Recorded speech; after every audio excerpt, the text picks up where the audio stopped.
সকাল থেকেই মেঘলা আকাশ, ঝোড়ো হাওয়া আর সমানে বৃষ্টি। খুব জোরে না হলেও বৃষ্টি কিন্তু পড়েই যাচ্ছে। গুড মর্নিং বন্ধুরা। আজকে আমরা যে বাড়িটায় বা যে ঘরটায় থাকতাম সেটা আজকে ছেড়ে দিচ্ছি। একটু বেলা হয়েছে, মোটামুটি আমাদের সমস্ত ঘরের জিনিসপত্র বাঁধা হয়ে গেছে, কিছু কিছু বাকি আছে। মাঝে মাঝে ওয়েদারের জন্য লোডশেডিং হয়ে যাচ্ছে না, ঘরের চারদিকে একদম মানে কি বলবো ছড়ানো। তোমাদের সাথে যে কথা বলবো দাঁড়িয়ে বলতেও পারছি না, কারণ ঘরে নানা রকমের আওয়াজ বা শব্দ হয়ে যাচ্ছে।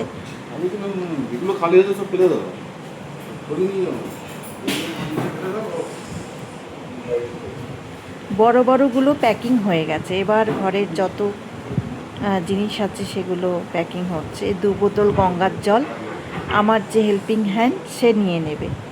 গঙ্গার জল তো ফেলে দেওয়ার মতো নয়। আলনা, শোকেস, আলমারি, খাট খোলা হয়ে গেছে, খাটের গদি সমস্ত কিছু বাঁধা হয়ে গেছে। এসিটা তো আগেই আমি আমার শ্বশুরবাড়িতে গিয়ে রেখে এসেছিলাম, কারণ কলকাতা রেন্টে যাব, সেখানে আমরা এসি নিয়ে যাব না। ট্রাক বোঝাই হয়ে গেছে। প্যাকার্স মুভার্সকে দিয়ে দিয়েছিলাম, দায়িত্ব আমাদের নিতে হয়নি, ওরা দায়িত্ব নিয়েই সম্পূর্ণ কাজটা করে দিচ্ছে। এই যে আমার কর্তামশাই দাঁড়িয়ে, আর আমার যে আগে হেল্পিং হ্যান্ড ছিল সেও দাঁড়িয়ে, সে খুব কান্নাকাটি করছে। এতদিনের সম্পর্ক, এতদিনের ভালোবাসা সব ছিন্ন করে দিয়ে আমরা চলে যাচ্ছি, সেখানে তো ও কান্না করবে, আমিও কেঁদে ফেলেছি।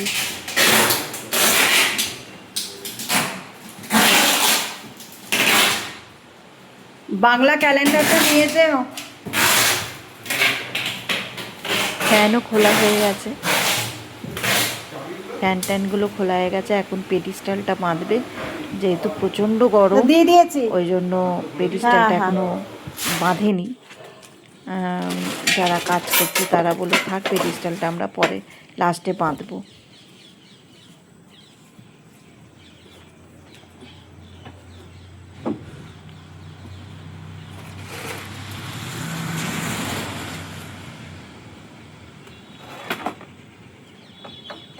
আমার কি দুটো টপ ধরবে না? ওই সামনে নিলে হবে না?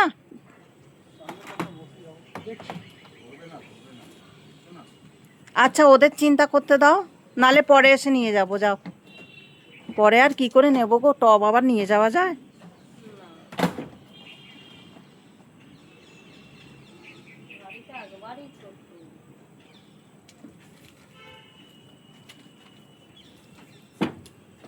আমি ওকে বলেছিলাম যে ছোট বলো যে আমাদের কিন্তু দুজনের সংসারের অনেক মাল থাকে, যেমন আমার এই র্যাকটা স্টিলের পুরোটা ভেঙে দিয়েছে, মানে কিছুতেই দেওয়াল থেকে খুলতে পারছিল না, পুরো ভেঙে বেঁকিয়ে দিয়েছে পায়াগুলো। জানি না কি হবে, নিয়ে যাচ্ছি বটে, ব্যবহার করতে পারবো কিনা জানি না।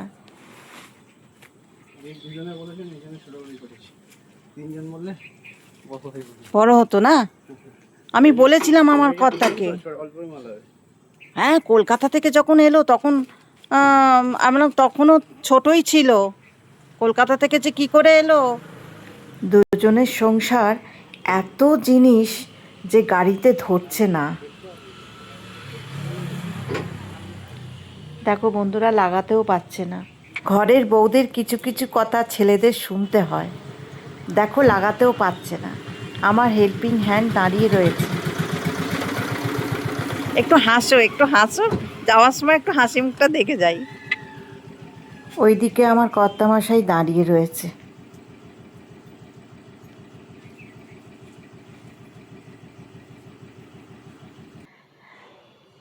চললাম কলকাতার উদ্দেশ্যে, সব কিছু সম্পর্ক ছিন্ন করে কলকাতার উদ্দেশ্যে চললাম। মন খুব খারাপ, গাড়িতে যাচ্ছি, প্রচণ্ড মন খারাপ, এতটাই মন খারাপ যেখানে আগে থাকতাম, যেখান থেকে আমরা বেরিয়ে এলাম সেখানকার মানুষজন ভালো ছিল, সবার সঙ্গে সুসম্পর্ক ছিল, সবাই সবাইকে হেল্প করতো বিপদের সময় আপদের সময়।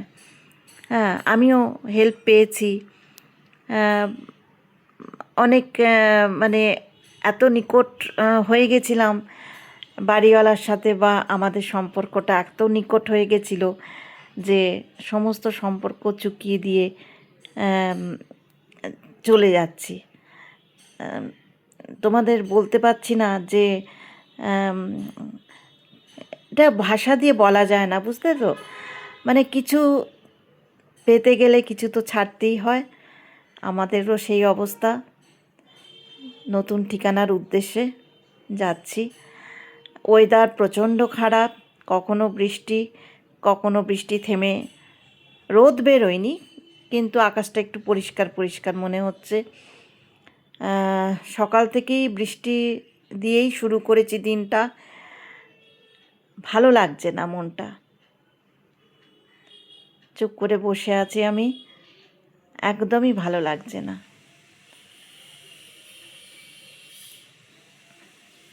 প্রচণ্ড জ্যাম, আকাশের অবস্থা দেখো বন্ধুরা, কালো হয়ে রয়েছে, বৃষ্টি পড়ে যাচ্ছে অনর্গল, আর জ্যাম, বিখ্যাত জ্যাম সাঁতরাগাছি মানে সাঁতরাগাছি ব্রিজের ওই জায়গাটা। এত জ্যাম তোমাদের বলে বোঝাতে পারবো না। মানে আমরা গাড়িতে দুপুর 3টের সময় স্টার্ট দিয়েছি, রাত্রির 8টার সময় যেখানে রেন্ট নিয়েছি সেখানে এসে পৌঁছেছি। ভাবতে পারো এত জ্যাম ছিল সেদিন।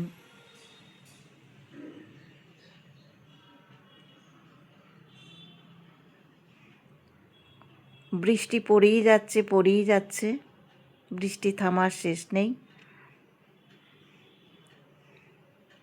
পেছনে আমাদের গাড়ির, আমরা আগে বেরিয়ে গেছি, আমাদের সমস্ত ঘরের জিনিসপত্র সব পেছনে আসছে।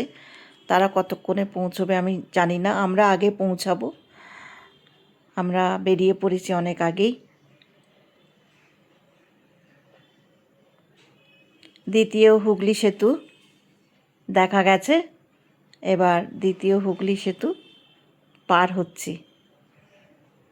বিশ্বাস করো বন্ধুরা, যেখানে ছিলাম এত বছর ধরে সেখান থেকে ফিরে আসতে মনটা খুবই খারাপ লাগছে। এই যে নতুন ঘর, আগের দিন দেখিয়েছিলাম যে বাড়িটা আমরা ভাড়া নিয়েছি, সেই বাড়িটা আমরা চলে এসেছি। হ্যাঁ, একটা পেডেস্ট্রিয়াল আছে কাজ চলার মতো আর কি, কিন্তু যদি হয়ে যায় লাইট ফ্যানগুলো আজকে যদি লাগিয়ে দেয়। লাইট তো লাগানো আছে, না টিউবগুলো লাগাবো আর কি। টিউব লাগানো আছে।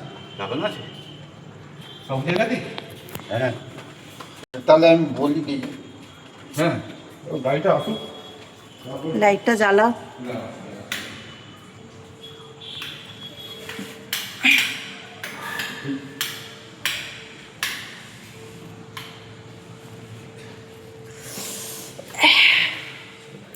একটা লাইট জ্বালালি, একটা লাইট জ্বালানোর দরকার নেই।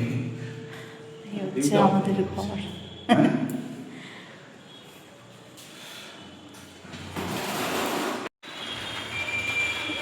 অনেক ট্রাফিক কাটিয়ে এই এসে পৌঁছালাম।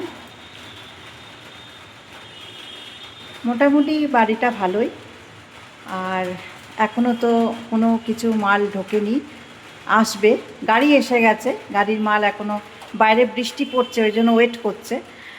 আর প্রচণ্ড ক্লান্ত, মানে এত ক্লান্ত, সারাদিন স্নান নেই, খাওয়া নেই। হ্যাঁ, এখনও পেটে কিচ্ছু পড়েনি। আর কি বলবো, শরীরে এত ক্লান্ত, মনে হচ্ছে যেন শুয়ে ঘুমাই। খিদেও পেয়েছে খুব, এত খিদে পেয়েছে তোমাদের কি বলবো বন্ধুরা। তা যাই হোক, মালগুলো মানে ঘরে আসবাবপত্রগুলো ঢুকুক, তারপরে তোমাদের একদিন রুম ট্যুর দেবো। রেন্টেই আছি বা থাকবো কলকাতা। তো আজকের মতন তাহলে আমি এখানেই শেষ করছি। এই দেখো না, রান্নাঘরে স্ল্যাবের উপর বসে তোমাদের সাথে কথা বলছি, কারণ এখনও কোনো আসবাবপত্র ঢোকেনি, চেয়ার ফিয়ার এখনও আসেনি, এখনও বাইরেই রয়েছে। তোমাদের পরে বলছি। মোটামুটি আমরা ভাড়া বাড়িতে চলে এসেছি, মানে কলকাতায় চলে এলাম। আজকের মতন ব্লগটা আমি এখানেই শেষ করছি। তাহলে আজকের মতন টাটা।